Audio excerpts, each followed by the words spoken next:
Makosa 30 ambayo Watanzania wengi huyafanya kuhusiana na nyaraka muhimu za kiserikali.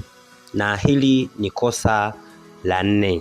Kuto kuhakiki taarifa zilizopo kwenye cheti cha kuzaliwa.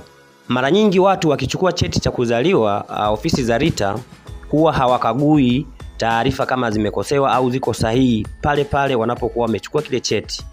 Mwisho wa siku anaondoka na cheti ambacho tayari kimekosewa taarifa. Siku ikifika kinahitaji kitumike, basi ndio atagundua kuwa kilikuwa kina changamoto. Kwa hiyo hakitatumika tena, itabidi afanye mchakato mwingine wa kurekebisha zile taarifa zifanane.